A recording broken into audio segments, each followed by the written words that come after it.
Hello and welcome to Mary Grace TV. I'm Mary Grace and I have a wonderful guest here with me today. You may remember him because we had him on back in January, and that is my friend JT Lawson. JT Lawson is an entrepreneur, an author. He is on the team down there with Clay Clark in the wonderful Thrive Time complex in Tulsa. And JT is just a remarkable young man because he's done something that a lot of people wish they could do even at a later stage in life.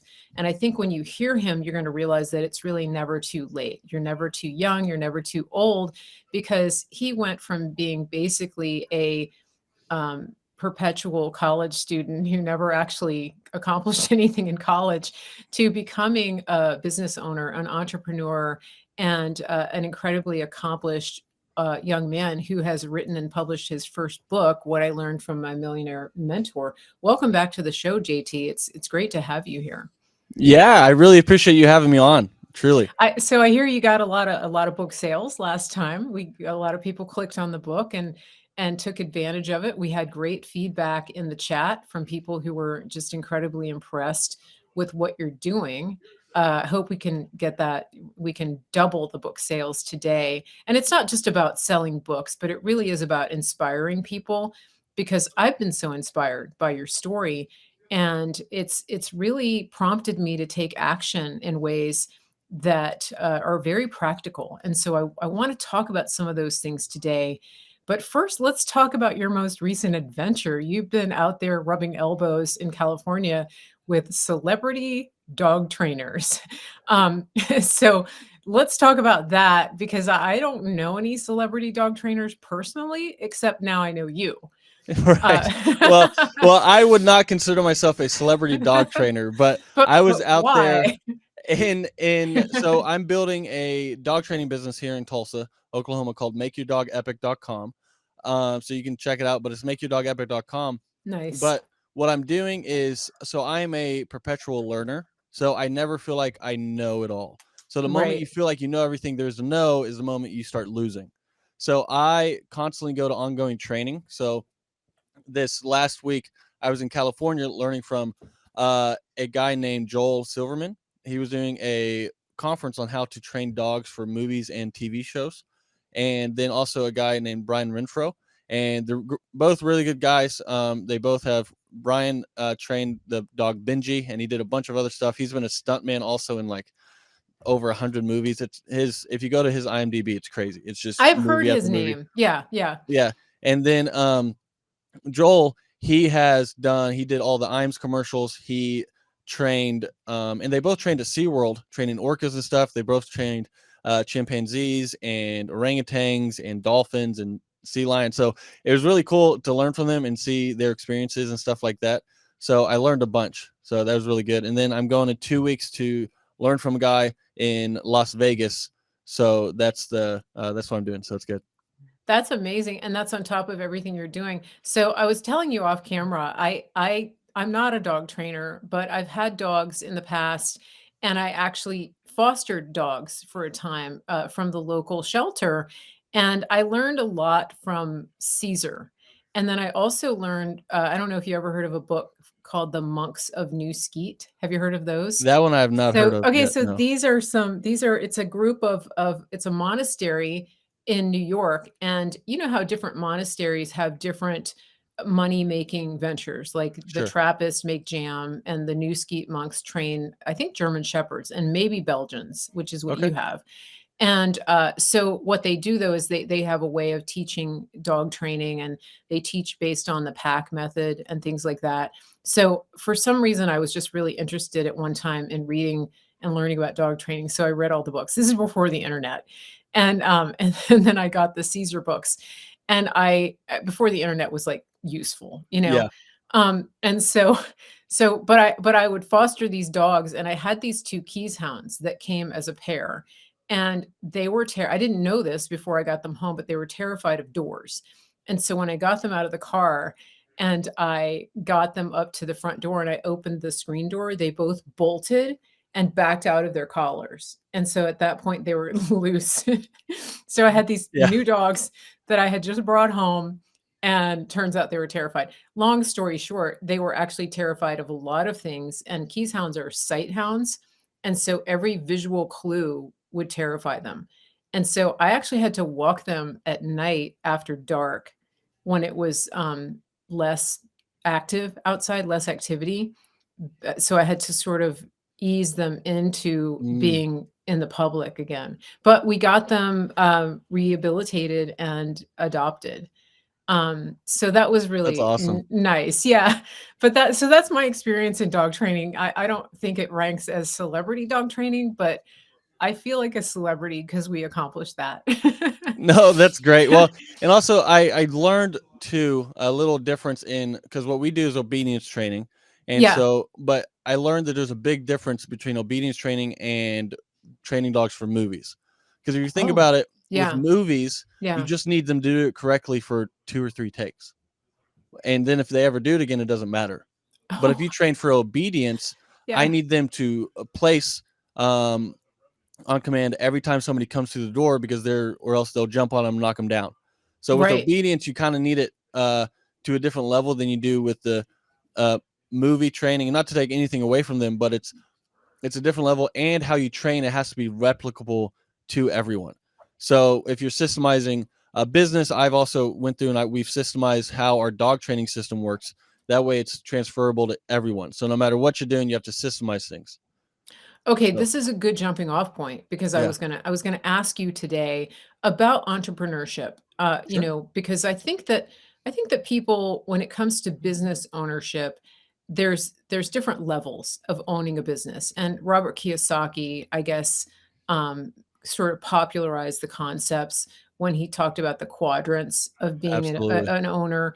And one of them being a business owner means that your business actually owns you because if you're not there, it's not going to work. But you talked about something about creating systems, and this is something that your mentor Clay Clark really is big on: is to be able to have a business that you own, but that doesn't own you. So I want you to talk a little bit about that because this is something that I think a lot of business owners could get some strong takeaways from. And I think when people understand this, it brings people to a point of decision. So, which is, do I want to do this business as a hobby that just takes up a lot of time? Or do I want to create something that I can scale and step away from and have it still operating and bringing me income, or that I can even sell as a Yeah, system, right? So yeah. let's talk about that because I think this could be an aha moment for some people who are listening today. Yeah, well, let's get into it. So there's a couple things there. First, though, is the key point is you have to have a mentor. So it can either be an in-person mentor, so like Clay mentored me, and that's an in-person mentor, or it can be a book mentor. So I didn't know you were going to talk about him, but Robert Kiyosaki I consider one of my There mentors, and I you have his book go. right here. So, but Robert Kiyosaki, he wrote Rich Dad Poor Dad, and then his second book is called Cash Flow Quadrant, and it's both of them are phenomenal books, and they actually are what set me on my path to entrepreneurship, and it could have changed my whole thinking. So I realized because the cash flow quadrant talks about there's 4 different quadrants. So there's employee, self-employed, uh, business owner, investor. So And and I he think I was talking about self-employed when I yes, was saying it's more like a hobby. Okay, so thank you yeah. for correcting me on that. Okay. Yeah, so self-employed. Mhm. So basically, he talks about you have to be careful where you get your advice from. So I realized that everyone in my life was an employee. So anytime I would ask somebody for advice, I was getting advice from another employee. Employees don't understand what business owners understand. You know what I mean? And it's different. And even a self-employed business owner doesn't understand what it's like to be an actual business owner. So self-employed business owners are typically so Michael Gerber wrote a book called The E-Myth Remastered, and that's a phenomenal book also, but he talks about there's technicians. So what a technician means would I'll use dog training because that's what we're talking about. Say somebody works for me and I train them how to be a dog trainer, and they think they could do it better than me because they train dogs, quote unquote, better than me. It would be like a plumber thinking he'd do the job better than the business owner, or a just any job, or a mower thinking he can mow the lawns better than the person who owns the lawn mowing business. Yeah. And then they go out and they know everything there is to know about mowing or plumbing or dog training, but they don't know how to actually run a business. So now they're stuck doing it all. Mm. So now what you Okay. have, if you have somebody that if they don't work, they don't get paid. And that's what self-employed means. So take for instance, you're a plumber and you're doing all of the plumbing by yourself. If you can't go on a vacation and your revenue keep coming in, you're self-employed. Right. So if you're a business owner, that means you can leave your business and it keeps running without you. So that does not mean that we can uh you can delegate things, but you can't just push it all to the side. So there's no such thing as pure passive income. You will have to do something. So you have to have a Yeah. weekly meeting and you have to follow up with people and you have to hold people accountable because people respect what you inspect. So somebody out there who owns a business, that's huge. So people respect what you inspect. So if you do not follow up with people, it won't get done. So that's one of the big things about me and how I want to run this business is a business is a vehicle to get you to your destination. It is not the goal. So a lot of people, that's where I think a lot of people fall off because they're like, okay, I'm going to get my LLC. I'm going to get all the finances. I'll get my accountant. I'll get all this set up. And you get all of it set up. And then you get there and you think that's the goal. And it's not. The goal is time and financial freedom. Because Right. if you're bringing in like say you're bringing in all the money in the world but you have no time because you're working all the time, well, what's the point? Because now you can't spend it and enjoy your day. Mhm. Or You if you might as have well be an employee. exactly, or if you have all the time freedom in the world but you have no money, well, then what's the point there too? So you have to find that balance, and the goal is time and financial freedom, and you have to look at your business. It's created to serve you. You don't serve the business. So the business is created to serve you because it just gets you to your destination where you're going. And I think Mhm. that's a big thing that people misunderstand when they do this because there's a lot of people who are out there and they have jobs and they think they can do it better than the boss. And so then they go open something or they start doing it and then they realize, well, it's not as easy as you thought it was, Yeah. because you didn't realize how many systems were in place. You have to have checklists for everything. You have to hold people accountable. You have to hire people in a time right now where no one wants to work and everyone wants to get paid for doing nothing. Yeah. So it's a very different thing owning a business versus being self-employed or an employee. And this is such a unique perspective. I mean, not it's unique for a lot of people because Yeah. they may be hearing it for the first time. And so it is challenging to some people. It's challenging the paradigm. I think we're in a perfect place in society right now to be doing this because so many of people's preconceived ideas have been turned on their heads, whether it's about medicine, about work, about income, about the way money works. There's just people are waking up more, and so I think people are thinking more about going on their own and just being more independent, especially with the economy. It's like I can see why people don't want to be employees, you know? But on the other hand, there is value in that, especially in learning how businesses run. And this is something I was telling my niece who is 23. And, she's in college and looking at getting jobs and things like that. And one of the jobs she was talking about doing was working bartending at weddings, and so I told her, I said, pay attention to the whole system of weddings. If you're Yeah. at a wedding, start looking at how many pieces are involved in making a wedding happen. There's everything from renting the bathrooms to the photo booth, the DJ, that there's all of these pieces, and every single one of those is an independent business owner. Even the bartender that you're working for owns that business. And so this is what I would encourage everybody to do this and start thinking about how this all works. The world works on, hundreds if not thousands of support businesses that keep other enterprises going, right? And so I think for some people it's just a question of thinking outside the box and starting to notice that there are so many opportunities out there, right? Yeah. And I would say, and this brings up a good point because you said she's 23 and she's in college and she's Yeah, looking for a job. So I have a lot of young guys ask me for advice and young women. It's mostly young guys though, but they ask me yeah. for advice.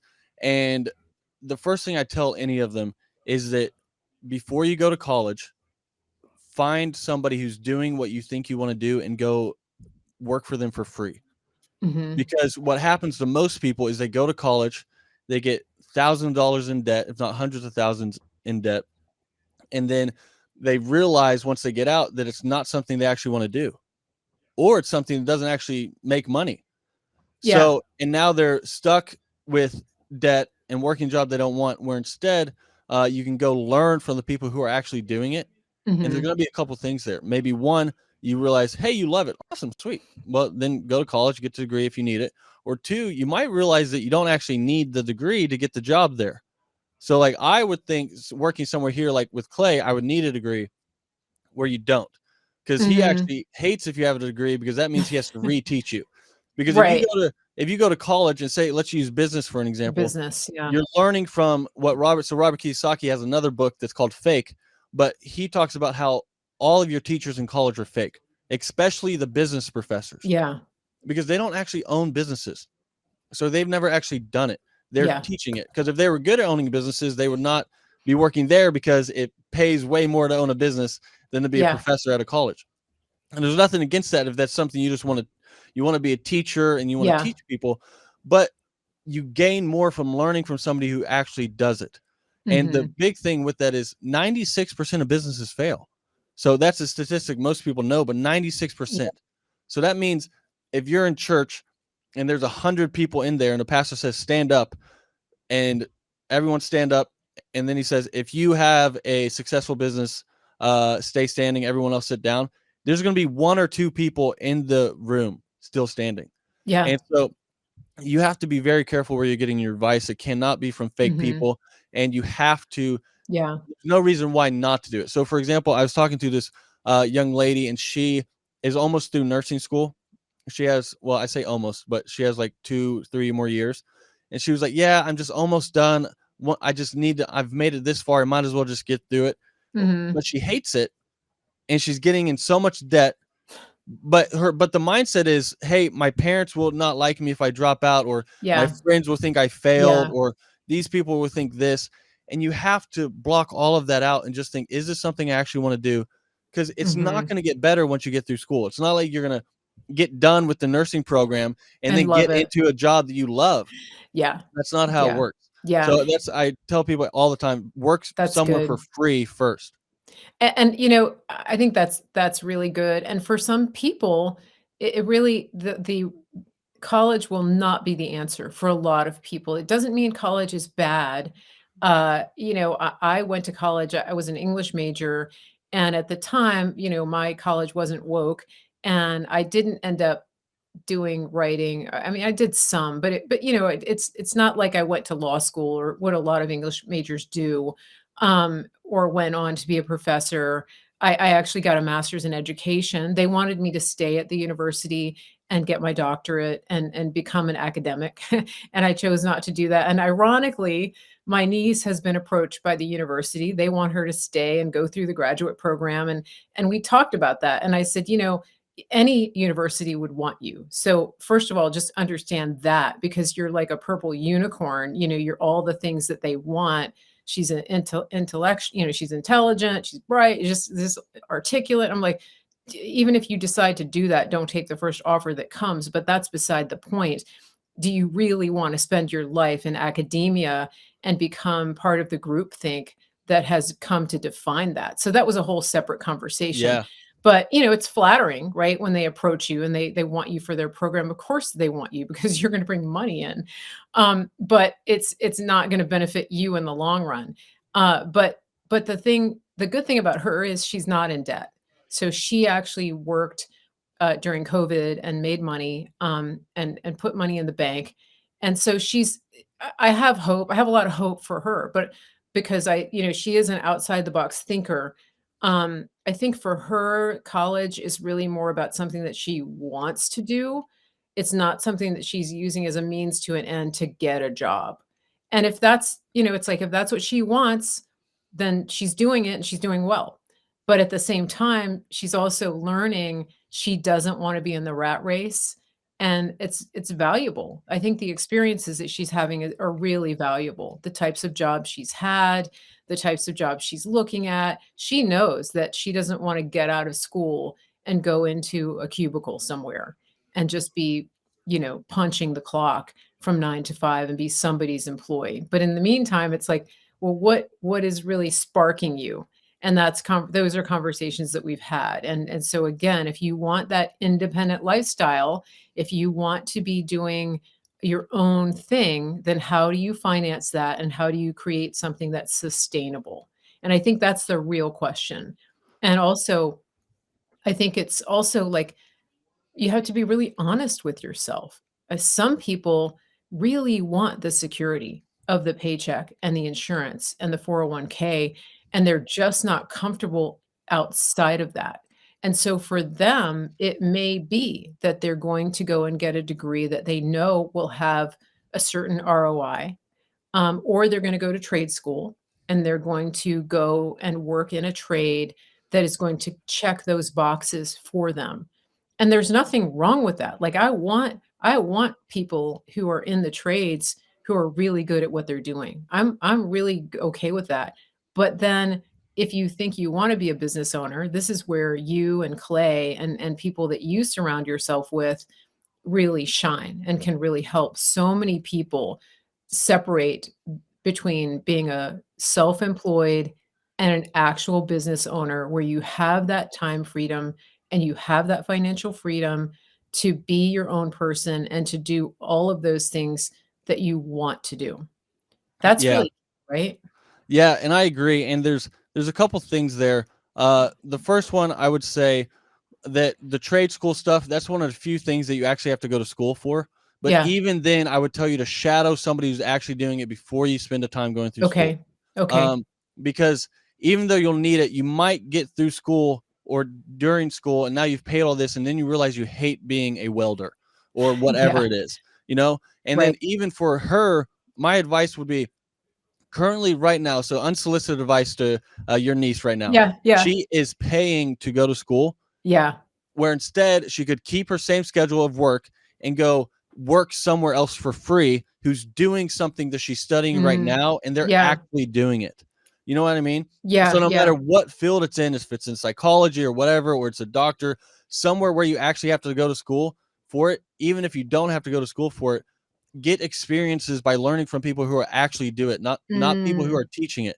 Because there's two things. One, you're going Yeah. to be able to save the money that you're currently to spending at school to learn, Yeah. where you can go and learn from somebody for free, or you can even pay somebody to learn from who you're actually doing it. So like the trainer I'm going out to train from for dog training in a couple Yeah. weeks, I'm paying him a lot of money to learn Mhm. from him from 2 straight weeks.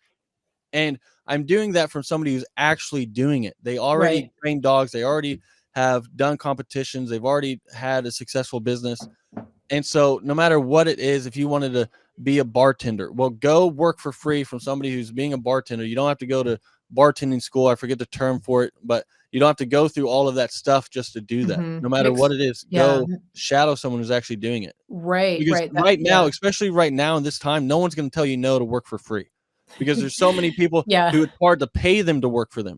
So if you go right. to someone who's like, "Hey, can I work for free? I'll clean the bathrooms, I'll do whatever. I'll get you coffee. I don't care. I just want to be around you." There's hardly anyone who's going to be like, "No." And even if But they do, be like, "Awesome. What can I pay you for your time? Currently, I'm paying for college, and I'd rather pay you." Mhm. So there's too many good options other than going to college. This is That's yeah, my the opinion. yeah, no, that's see, this is why we're talking because you've got these perspectives that a lot of us don't have, and some of it I think is generational, but really I think it has to do with who you've been surrounding yourself with, Oh, absolutely. and your the ideas that you have are just different and outside the box. So it's good. It's definitely challenging. So speaking of business owner, I have a question for you that is, I don't know if we can answer this or not, but I was talking to somebody who's an artist, a really good artist. Yeah. And a with an artist, it's tricky because you do a painting, maybe you get commissioned to do something, and then you hand it over. It's your time, it's your talent, but it's a one-time transaction. And maybe they refer you to their friends who want something similar, and it's again, it's like if you don't do it, you don't get paid. Uh, when it comes to things like that, I know that there are ways for artists to create merchandise and to monetize and, to do licensing and things like that, that will continue making them money even on that same product. Is that something that you've had experience with, or do you know people who are doing that type of thing? Because so many people have so many different talents, and I think for artists that can be a real roadblock sometimes. It's like they just get stuck in that sort of poor starving artist mentality, but there's other ways, right?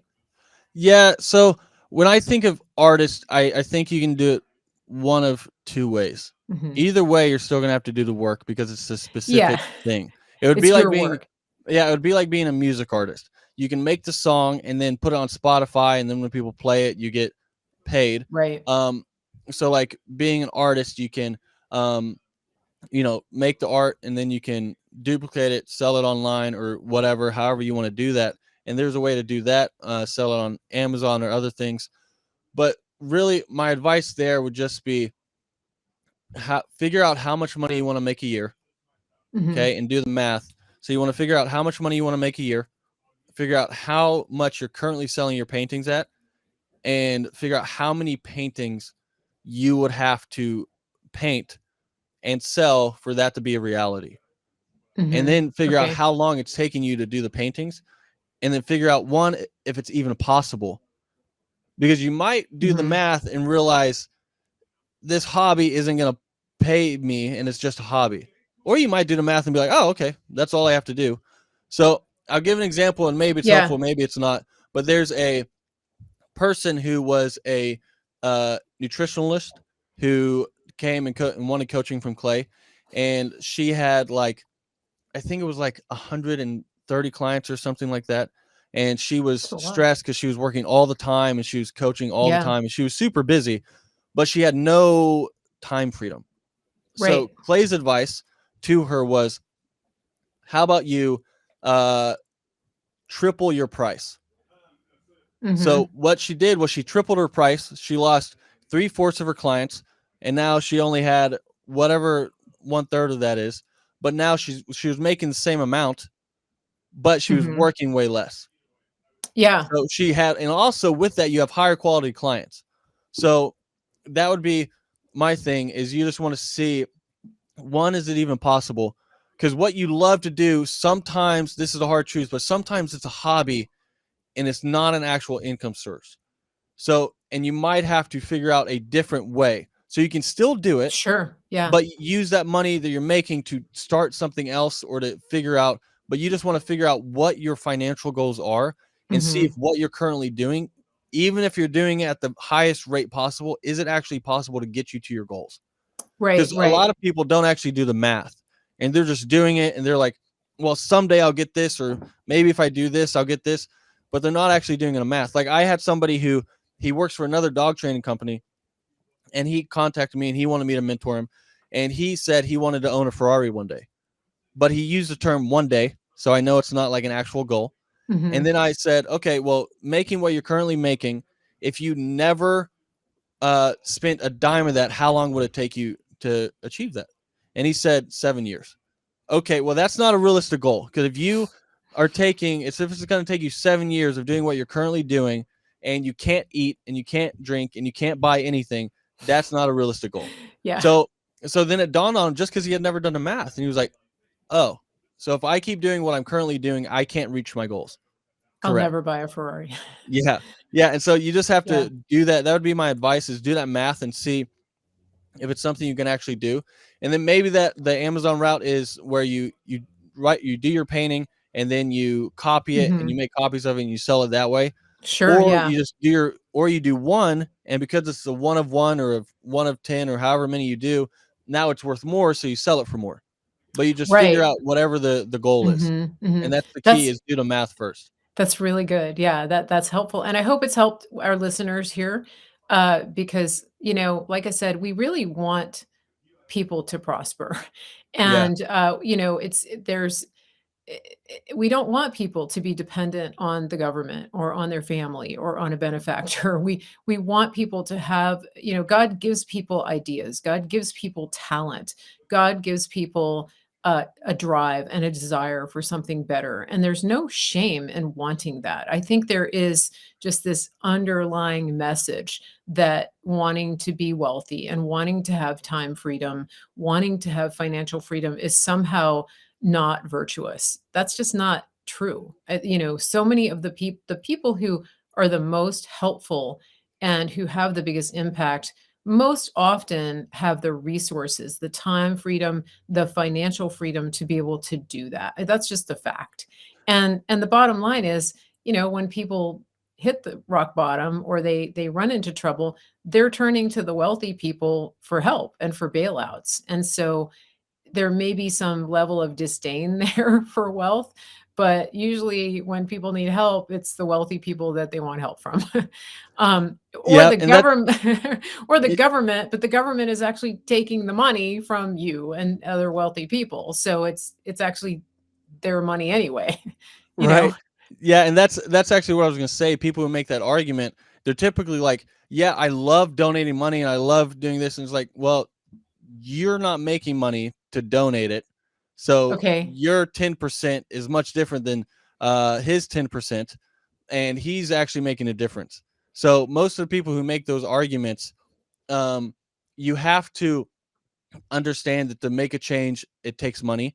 So whether that's right or wrong, whether I want that to be correct or I want that to be the truth, it's the truth. So you can be one of the few examples of like Joe Rogan, who has a massive audience. He can make a change just by speaking, but Mhm. also he had to make money to be able to afford all the podcasting equipment, to be able to invite these people on, to be able to go to these places.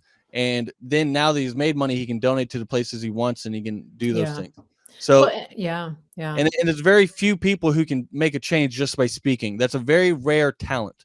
So, but what's Mhm. not as rare as you would think is being successful in making money.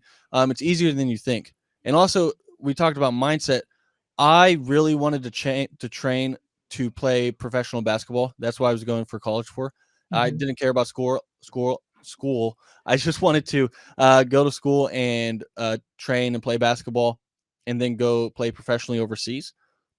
Knowing what I know now, if I could talk to my younger self, I could 100% train myself to go play overseas because I know what to do. But knowing what I know now, I wouldn't want to do that anymore. Mhm. So it's the mindset shift. As you become more productive, you also realize different goals. So things that you didn't think Mm. were attainable are now also closer than you thought they were. So it's very good to get mentors and people who are doing the things you're doing because you get to see different perspectives. Super important. Yeah, that's really good, and, that brings up another question that I have is work ethic. You have said that you've always had a good work ethic, and I wanted to talk about that because a lot of people don't have a good work ethic, and so is that something that are you born with it, or can you acquire it? How talk to us a little bit about that. How can somebody even a parent, we have a lot of parents and Yeah, grandparents here. They have maybe a child or a grandchild who really doesn't have such a good work ethic. How can that be? Can it be talk to us about it. Can somebody sure. develop a work ethic? How can you encourage that? How can you model it for somebody who's reluctant, who just doesn't have a good work ethic? Yeah. Yeah. Yeah, so I think so my answer people probably won't like, but it's my answer. So my answer is some people are born with it. I would say some people are naturally motivated, Yeah. but a lot of people aren't. But how you get there and what I did have done over and over is you have to do things you don't like over and over and over and over and over until it doesn't bug you anymore. So what I mean by that, especially uh I because most of the time I speak to men, but especially as men or anyone, I feel like your physicality and your mentality are linked. So I feel like the reason why the gym and physical fitness is so important is because one, you feel more confident, two, you feel better, three, people look at you different. But the big reason is you're doing things you don't want to do. You don't want to get up at 4 a.m. and go work out. But once you do Mhm. that every single day, and you turn yourself into somebody who, it does not matter how you feel, things are getting done anyways, you become a different animal in the sense of work ethic and things. So for example, not to brag on myself, but I'm writing a new dog training book. So I'm Mhm. writing a new book and I have no time to do it. So this morning I woke up at 2 a.m. because I got to the office at 2:30 a.m. and because that's the only time I had free time to write the book. Now Okay. at 2 a.m., I do not want to wake up. I hate it. I went to bed at 9. However many hours of sleep that is, but I hated it. I didn't want to do it, but I had to do it because I don't care how I feel. I just know these things have to get done because I feel my 35-year-old self begging me to do the things I need to do so that I can be where I want to be. So it doesn't Yeah. matter how old you are. In 10 years, you're going to be 10 years older, whether you try to reach your goals or not. So you might as well try to reach them. So that's where we talked earlier, and I'm glad I brought this up, but you talked earlier about we had people in the comments and they were excited about it. But there was one in particular, I don't remember who it is, but they said they're this age and it's too late but maybe they can help their grandkids or whatever. It's for sure not too late. And you can help Mhm. your grandkids by setting the example of trying Mm. because you're 80, let's say you're 80, in 10 years you're going to be 90 whether you try or not try. So you might Yeah. as well try because you get one life. So one life, Yeah. you might as well try and do it and do your best. There's a quote by Les Brown. I'm going to look it up real quick because I don't want to butcher it. But this, I have it. I normally have it taped on the back of my clipboard, but I lost my clipboard. Someone Oh, stole it. I don't no. know what happened. It's the worst ever. Where I keep my to-do list. Um, but I will find this quote because it's very. It's what um, I think about it all the time. Sorry to do this on the fly, but No, that's okay, that's here it is. okay. We're having a little connection issue too, you're getting a little blurry, maybe because you're moving around a lot, so just be super still while you're searching for that. Um, Okay, got it. so, yeah, I know you sometimes you guys have internet issues out there too, but, yeah, Sweet. this is really it's really good, really exciting. It's kind of like wax on, wax off, right? Yeah. That, Well, well, yeah. I found it here. So basically, Yeah, tell us. um, this is a great quote, but Les Brown, it says, "Imagine being in your deathbed and standing around your bed is the ghost of the dreams, the ideas, and the abilities, the talents given to you by life. But you, for whatever reason, never pursued those dreams. You never acted on those ideas. You never used those gifts. You never used those Mm, talents. And there they are staring at you as you are lying on your bed with large, angry eyes. And they say, we came to you, and only you could have given us life. And now we must die with you forever." So everyone has things they can do. Everyone has gifts. Everyone has talents.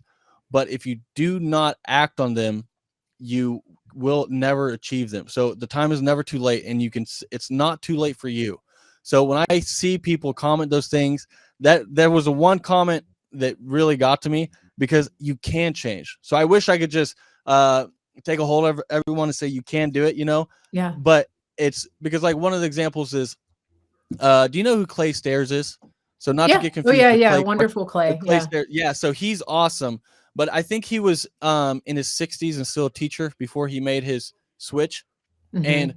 when he was at the first business conference that I met Clay at, and I heard him talk about it, and he, because of this book, Rich Dad Poor Dad, he made his change as well. And after I read that, and after I talked to Clay Stairs, I immediately went and bought 5 copies because my parents were in the same exact position that he was in, right? Yeah. So they were in the same, they were around the same age. They were both teachers, and I read it, and I was like, if everyone reads this, we're all going to be rich. It was basically my thought process, just because it changes. And then I gave it to them. 4 months later, I come back. That book's still on the shelf and covered in dust. And I'll never talk. I love my parents. I'll never talk bad about them. But I said, have you guys read that book yet? And they said, no, we don't have time. While my mom is doing a puzzle on the computer and my dad's watching Netflix, they told me they didn't have time to read the book. Yeah. So you do have time, you do have a chance, and it's not too late. because in 10 years you're going to be 10 years older no matter if you try or not. So that'd be my biggest thing is why not try? You just have to get into Mhm. that mindset of why not. And then to gain work ethic, which was your original question, is you just Yeah. do things you don't like over and over and you just force yourself to do them. And then it becomes easier. Yeah. So Yeah.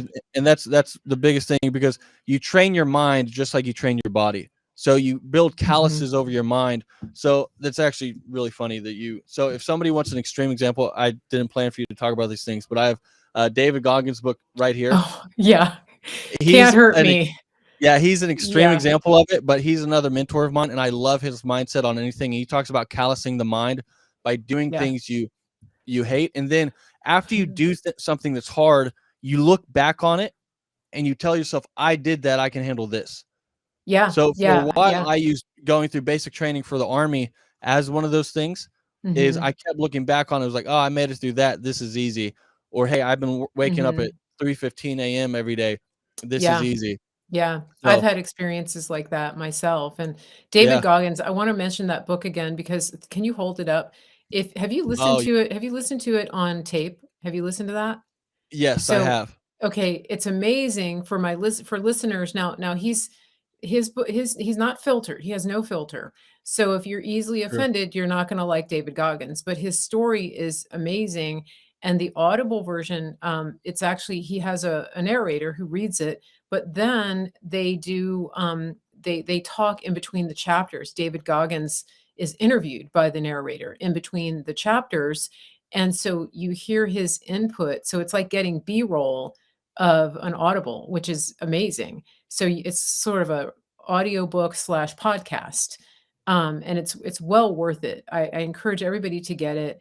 My story is similar kind of to Clay Stairs. I was in teaching for a long time, and I had gotten out of teaching, and then I had about a 7 year interval where I got married, and moved and went and then went through a divorce. But when I came out of that divorce, I was sort of faced with a choice of what to do. I could have gone back into teaching. I actually had a very prestigious school that wanted me to come on board with their staff.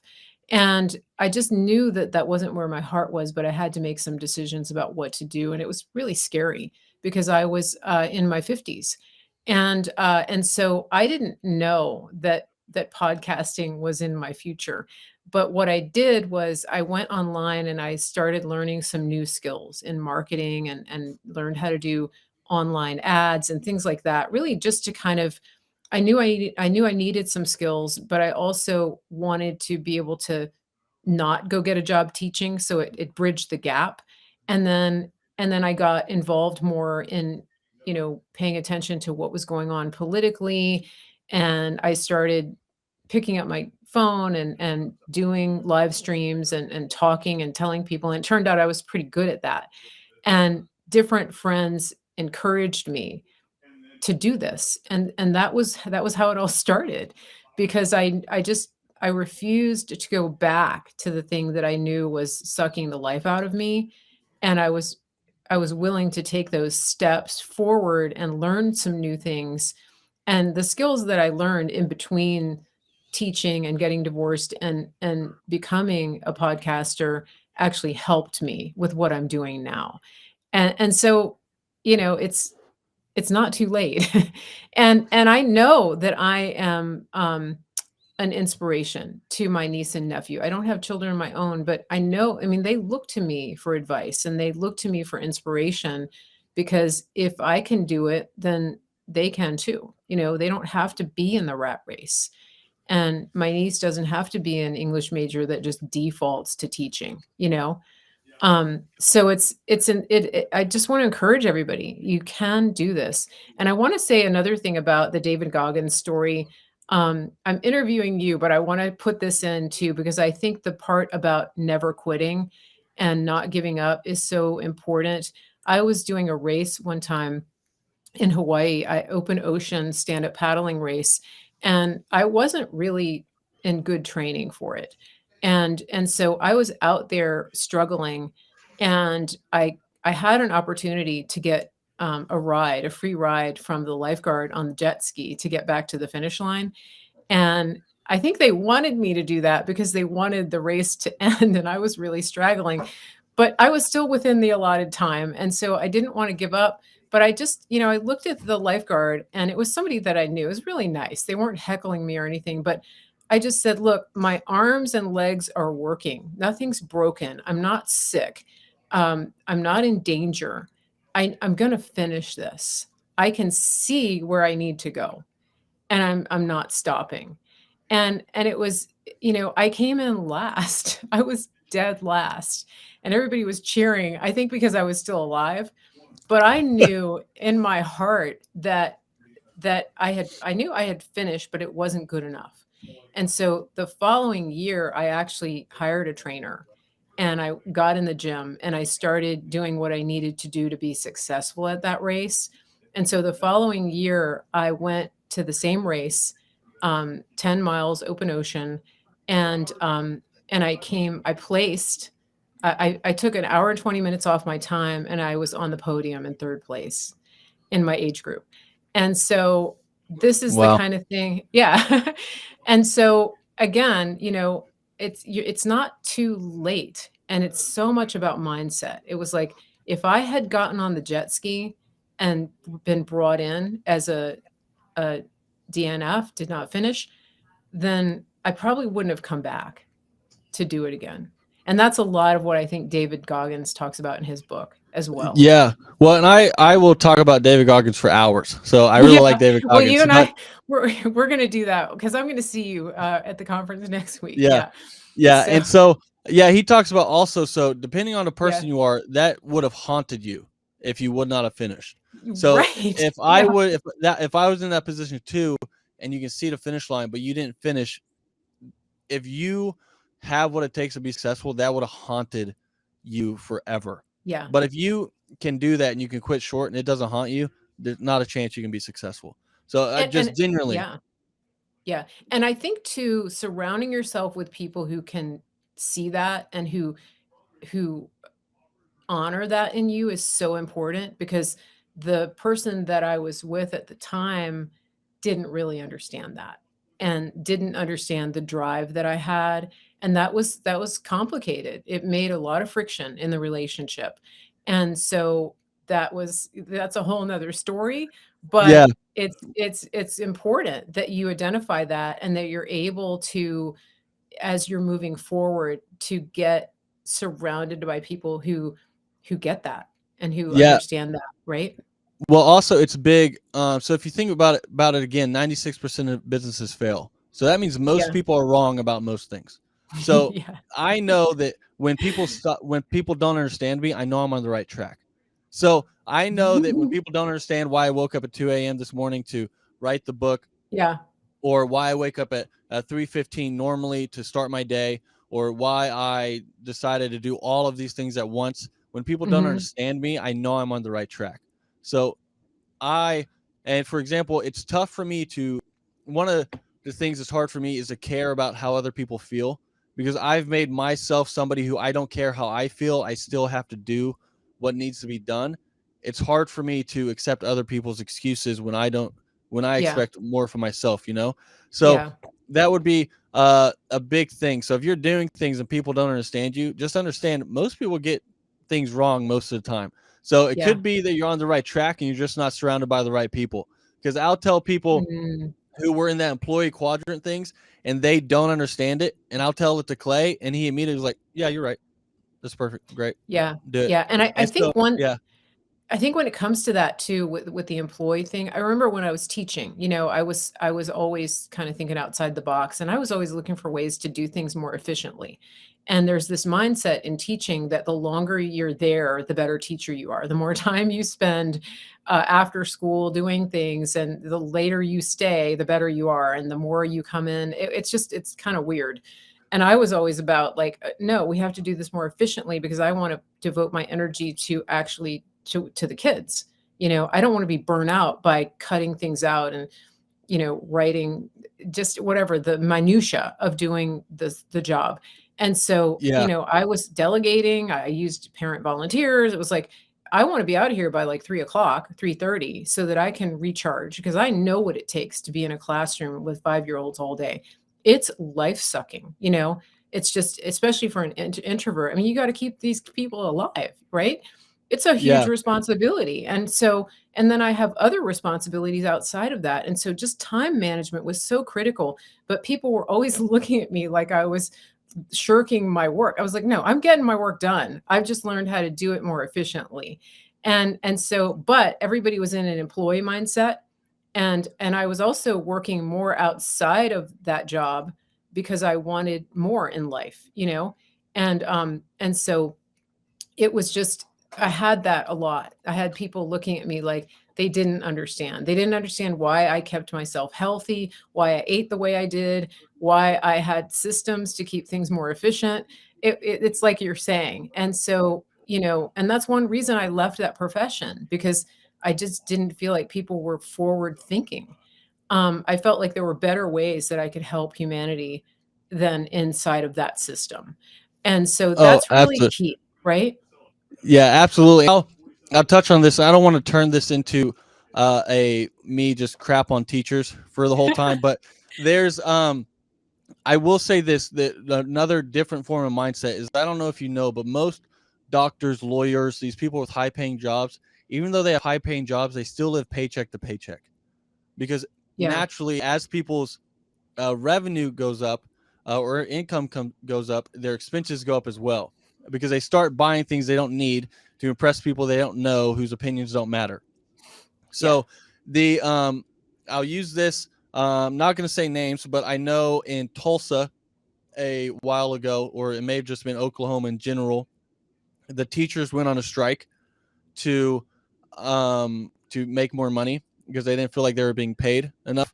So first step of that, you knew what you were going to get paid when you started going to school for it. So that's the first thing. You already yeah, knew the income. So if it was going to be an issue, you should have just picked a different job.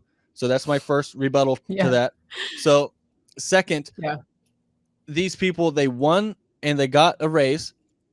Now I'm not going to say who, but I know somebody who are their teachers, and both of them, they both got raises, and then they both immediately went and got new cars.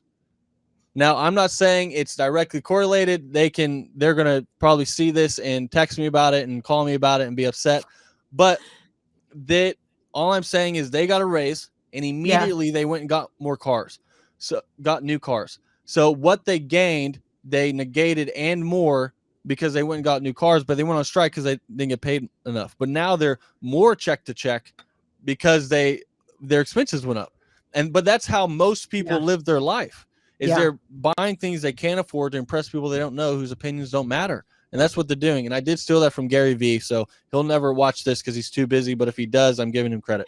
Hey, Gary Vee. Yeah, that's a whole nother conversation. Yeah, Another irreverent person who doesn't filter. So right. I think we're seeing a trend here that, you know, we have to get to the point where in many ways we just don't care what, you know, Yeah. people think. Every And that's, successful yeah, person I know is unapologetically themselves. yeah, Every single one. Every yeah, successful person, they are unapologetically themselves, because yeah, they understand that most people get things wrong most of the time. So why would I yeah, care what you think when I know you're probably wrong about most things? So yeah, yeah, that's what I've learned a lot from learning from these guys, like Gary Vee, or even or yeah. people like Jocko. I have Jocko Willnick's book here too. I don't know if you Hmm. know who that is, but Yeah, Grant that's Cardone, same yeah, thing, right? Yeah. exactly. Donald Trump, right? It's just, yeah, yeah, people are mad. People get mad. Oh, exactly. And Clay, you know, I know people get mad at Clay, Oh, and it's just, absolutely. yeah, there's a trend there. But hey, they're super successful people, and it's not just the money, like you're saying. These are people who have done so much good in the world, and they are tremendous philanthropists as well. So we're not talking about like just being an asshole, you know. Mm. We're talking about uh being yourself, unapologetically yourself, so that you can really walk into the destiny that God has on your life, without answering to other people. Because at the end of the day, you really do answer to God. How did you use the gifts and the resources that He gave you? And that's what you're doing, and that's what you're teaching other people. I want to let our listeners see your book here, because this is just Sure. such a tremendous resource. I've read your book, and I use it as a resource. What I learned from my millionaire mentor right here. And it's just a tremendous book. They can click the link, go to jtlawson.com to purchase the book.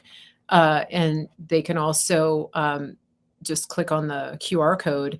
And like I said at the beginning of the show, we want to double whatever sales we had from the last show, because the more people get this book in their hands and also in their minds, the more the world is going to change for the better. I really do believe that.